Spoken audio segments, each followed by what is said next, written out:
ધોરણ 12 chapter 6 lecture number 17 most IMP થિયરીમાં છે.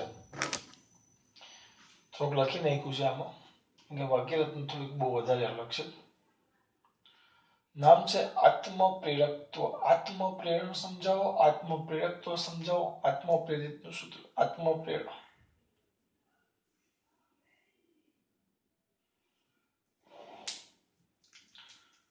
શું કહેવાય છે? આત્મપ્રેરણ શું સમજાવો? આત્મ હું યાદ કેમ રાખું? આત્મ એટલે પોતાનું, આત્મ એટલે પોતાનું, આત્મા આપણી. તો આત્મામાં શું હોય? આ એક ગૂંચળું છે. જોજો, આ જૂની ચોપડી પ્રમાણે ચલાવું છું કારણ કે આમાં આકૃતિ આપી જ નથી. આમાં એક ગૂંચળું છે, એને હું એક બેટરી સાથે જોડું છું.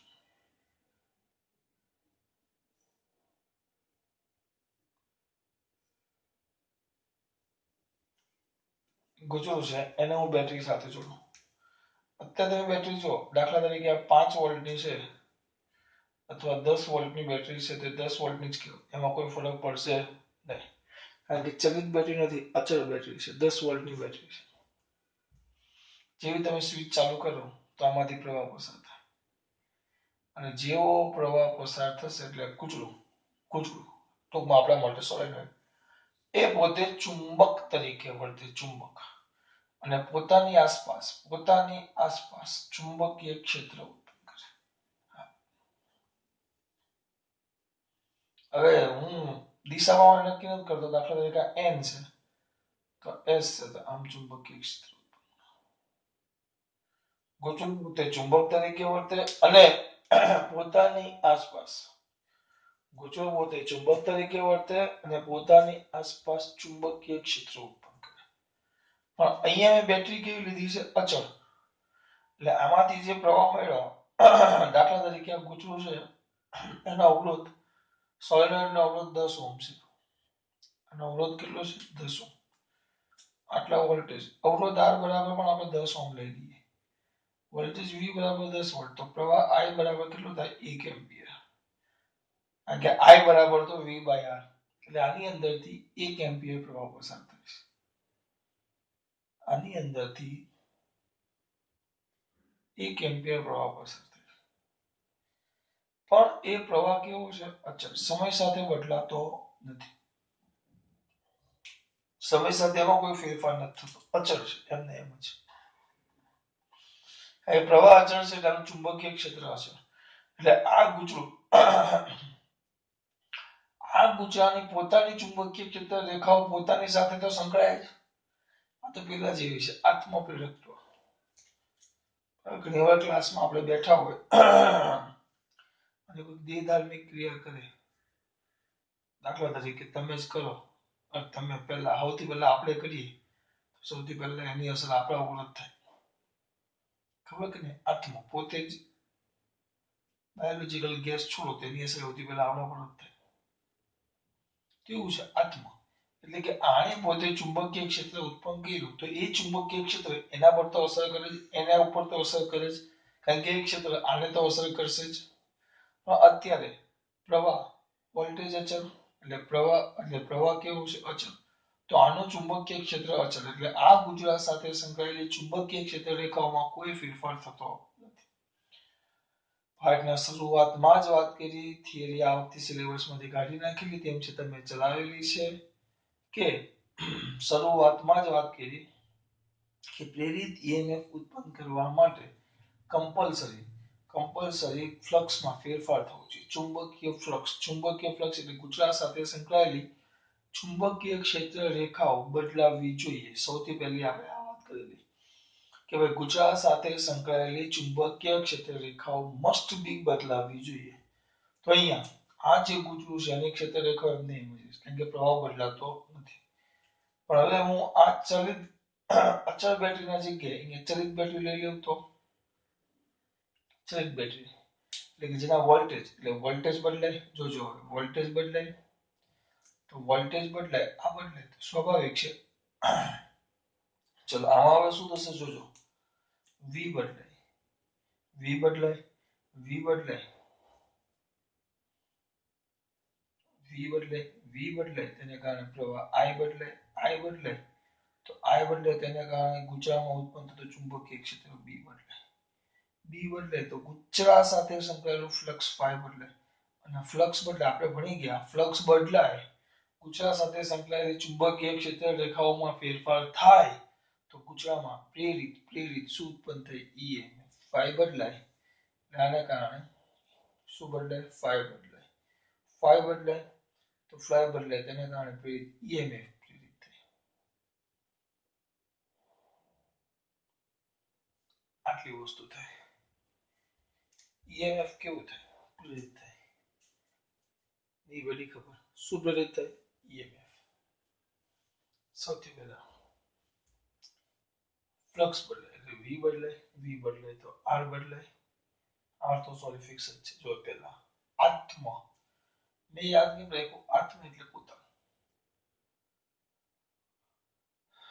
આત્મ એટલે પોતાનું આ કોઈ ગુચડું છે તો યાદ લખેલું જો કોઈ એકલ ગુચડામાં કોઈ એકલ ગુચડામાં આખો ગુચડામાં પ્રવાહમાં થતા ફેરફારને કારણે એટલે પ્રવાહ જો અચળ હોય તો કઈ ન થાય તમે આની અંદરથી પસાર થતો પ્રવાહ બદલો તો પ્રવાહમાં થતા ફેરફારને કારણે તે જ ગુચડાના ફ્લક્સમાં ફેરફારથી પ્રવાહમાં ફેરફાર કરો તો તે ગુચડામાં ફ્લક્સમાં શું થાય ફેરફાર, ફ્લક્સમાં ફેરફારથી આ એકલ ગુચડામાં એટલે આ જ ગુચડામાં પ્રેરિત થતા ઈએમએફ ની ઘટનાને આત્મપ્રેરણ કહેવાય.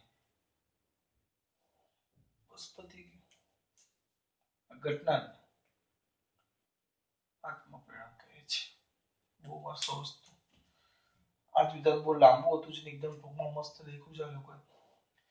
કોઈ એક ગુચડામાં પસાર થતા પ્રવાહમાં ફેરફાર કરતા સીધું કમ્પ્લીટ સમજાયું એમને પ્રવાહમાં ફેરફાર ન થાય જે બેટરી છે બેટરી કેવી જોઈએ ચલિત બેટરી હોય તો બેટરી બદલાય વોલ્ટેજ બદલાય તો પ્રવાહ બદલાય, પ્રવાહ બદલાય તેને કારણે ઉત્પન્ન થતું ચુંબકીય ક્ષેત્ર બદલાય એટલે ગુચરા સાથે સંકળાયેલી ક્ષેત્ર રેખાઓ બદલાય એને કારણે ફ્લક્સ બદલાય એટલે લોકો આટલું લાંબુ નથી લેવું.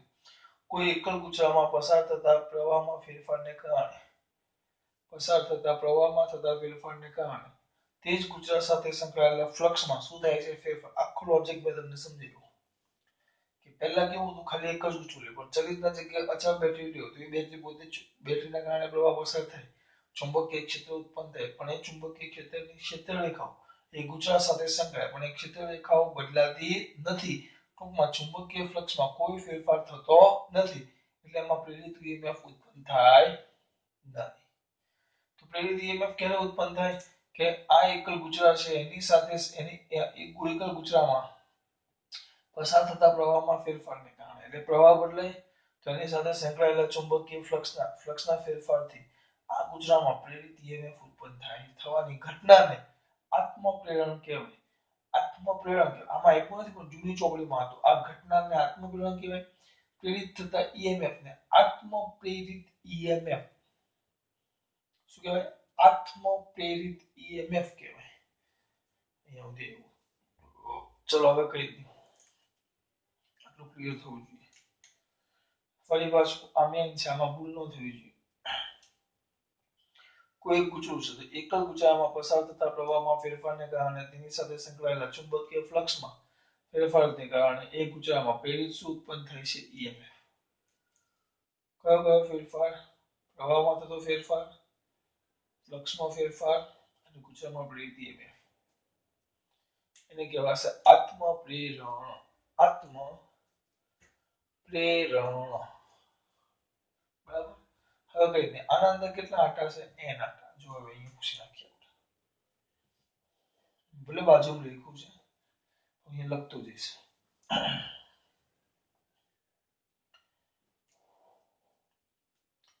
ચલો અહીંયા સમજો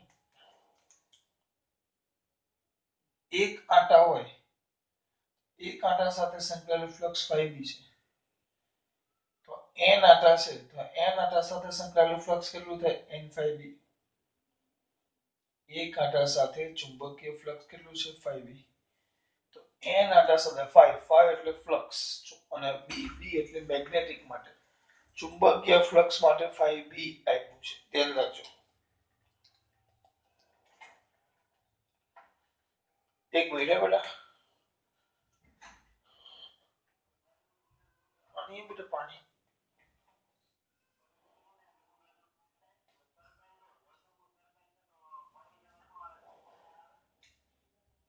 ચાલો બેટા ખાવા બેટા.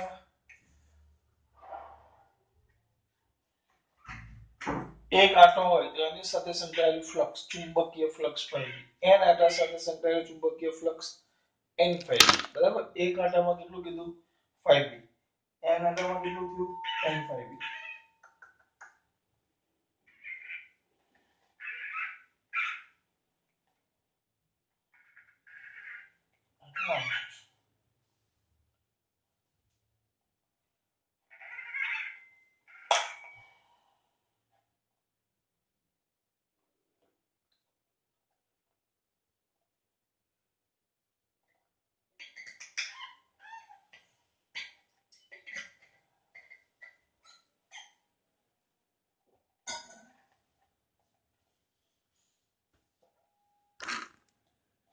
ચલો હવે મને એક વસ્તુ કહો, આ જે ફ્લક્સ ઉત્પન્ન થયું ફ્લક્સ ચુંબકીય ફ્લક્સ એ કોના કારણે ઉત્પન્ન થયું?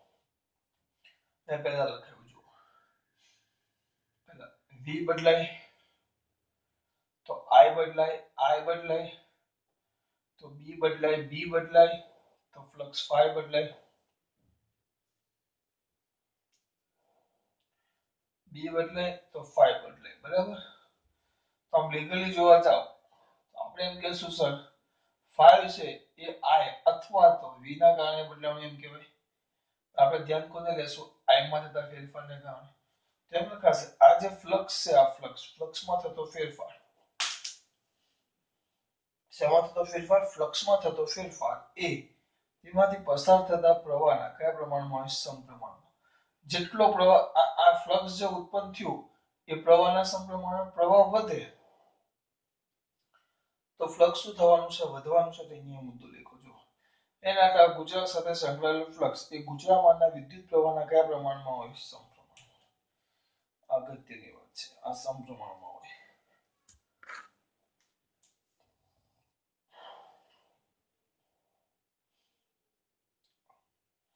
અને એના પરથી અગત્યનું ઉદાહરણ n5b is equal to l. આને કહેવાશે સમીકરણ નંબર 1. કઈ નથી કીધું આ ચલે છે કાઢને કોને જગ્યાએ મૂકો l. જે l ને કહેવાશે સપ્રમાણતાનો અચળાંક, સમપ્રમાણતાનો અચળાંક અથવા આત્મ પેલું શું હતું ઘટનાને શું કહેવાય? આત્મપ્રેરણ. ઉત્પન્ન થતા EMF ને શું કહેવાશે? આત્મપ્રેરિત EMF. તો આને શું કહેવાશે? આત્મપ્રેરકત્વ.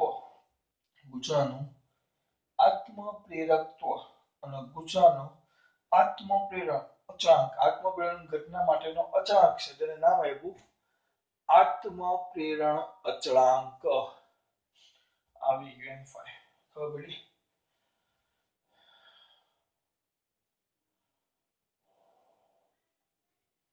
હવે આ જે ફ્લક્સ ઉત્પન્ન થયું ચુંબકીય ફ્લક્સ એ પ્રવાહના સમપ્રમાણમાં. હવે પ્રવાહમાં ફેરફાર કરો તેની સાથે સંકળાયેલા ફ્લક્સમાં શું થશે? ફેરફાર. જેને કારણે પ્રેરિત શું ઉત્પન્ન થશે? EMF. પ્રેરિત શું ઉત્પન્ન થાય? EMF. તો પ્રેરિત EMF epsilon is equal to minus આપણું સૂત્ર શું આવે? d phi by dt minus ના માઇનસ d phi. phi એટલે ચુંબકીય ફ્લક્સ તો ઇઝ ઇક્વલ ટુ કેસો આવશે n phi b by dt. પણ n phi b બરાબર તો li છે ઇઝ ઇક્વલ ટુ વ્યવસ્થિત લખો ઉપર એક મિનિટ.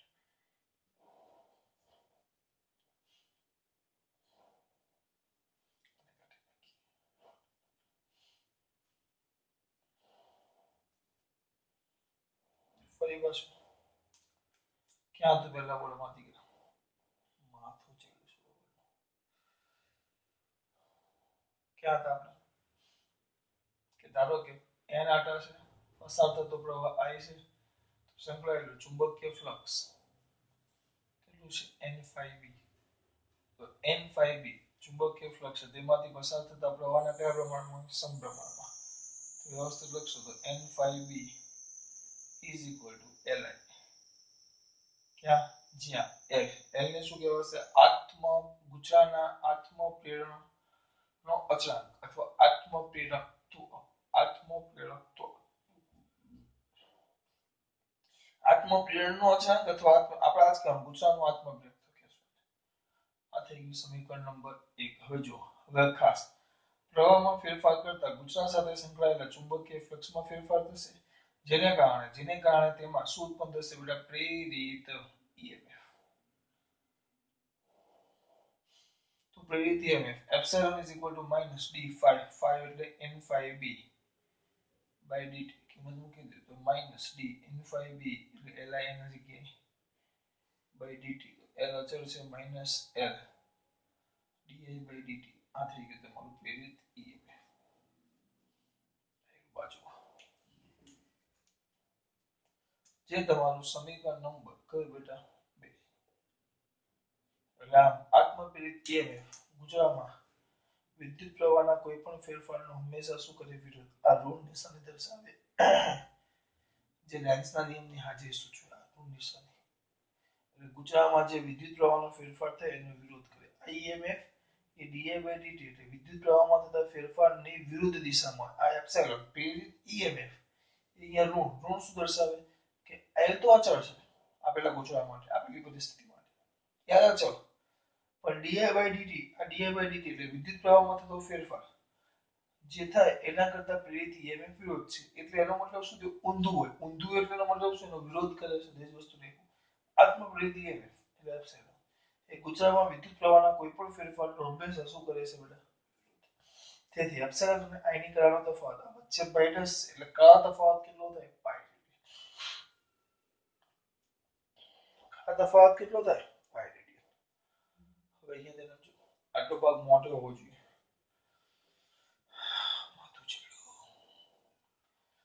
કયો તફાવત બેટા? કયા તફાવત કેટલો થાય? પાઈ રેડિયન.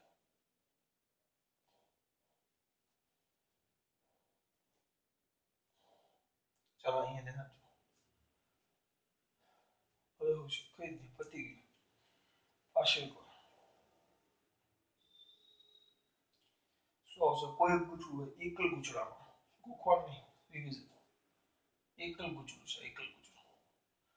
તો એકલ ગુચડામાં પસાર થતા એકલ ગુચડામાંના પ્રવાહમાં ફેરફાર થવાને કારણે તેમની સાથે સંકળાયેલા ચુંબકીય ફ્લક્સમાં ફેરફારથી એ એકલ ગુચડામાં જો પ્રવાહનો ફેરફાર થાય. હવે આ વ્યાખ્યા અહીંયાથી ખબર પડે. ચલો આ એક ગુચડું છે. ગુચડું છે એમાં આટા કેટલા છે? n. ગુચડું છે એમાં આટા કેટલા છે? n. એમાંથી પસાર થતો પ્રવાહ I હોય, પસાર થતો પ્રવાહ I હોય તો તેની સાથે સંકળાયેલું પ્રવાહ I હોય તો તેની સાથે સંકળાયેલું શું બેટા? તો એની સાથે સંકળાયેલું એમાં ઉત્પન્ન થતું ફ્લક્સ કયું થશે? n5. n5b પ્રયોગો પરથી શું સાબિત થયું? પ્રવાહના કયા પ્રમાણમાં હોય? સમપ્રમાણમાં. કાઢી નાખો તો n5b is equal to li થઈ ગયું. જ્યાં L એ ગુજરાત અને શું કહેવાશે? સપ્રમાણતાનો અચળાંક અથવા આત્મપ્રેરણાનો અચળાંક અથવા ગુજરાતનું આત્મપ્રેરકત્વ. આપણે જ કહેવાનું ગુજરાતનું આત્મપ્રેરકત્વ એની વાત કરી. જેને મેં આપ્યું સમીકરણ નંબર 1 આટલો ભાગ થઈ ગયો. બરાબર, આટલો ભાગ થઈ ગયો. હવે હવે તમારો ઓકે. હવે ગુજરાતમાંથી પસાર થતા પ્રવાહમાં ફેરફાર થયો એટલે આ મુદ્દો ગોખવાનો હોય. ગુજરાતમાંથી પસાર થતા પ્રવાહમાં ફેરફાર કરતા તેની સાથે સંકળાયેલા ચુંબકીય ફ્લક્સમાં શું થાય છે? ફેરફાર જેને કારણે ગુજરાતમાં પ્રેરિત EMF ઉત્પન્ન થાય છે. તો epsilon is equal to minus L n d phi b by dt minus n dli by dt. l common કાઢી નાખો. l di by dt પણ આગળ શું આવશે? માઇનસ થઈ ગયું. આમ આત્મપ્રેરિત EMF ગુજરાતમાં વિદ્યુત પ્રવાહના કોઈ પણ ફેરફારનો હંમેશા વિરોધ કરે છે. માઇનસ નિશાની દર્શાવે અને બંને માઇનસ છે એટલે બંને વચ્ચે કયો તફાવત? બંને વચ્ચે કણનો તફાવત કેટલો થાય? પાઈ રેડિયન. પાઈ રેડિયન એટલે 180. આ વાત થઈ ગઈ તમારી આત્મપ્રેરકત્વ અથવા આત્મપ્રેરણ એટલે શું? ખબર પડી બેટા? બહુ મસ્ત થઈ ગઈ છે. ચલો ખાસ વાત. જય શ્રી કૃષ્ણ.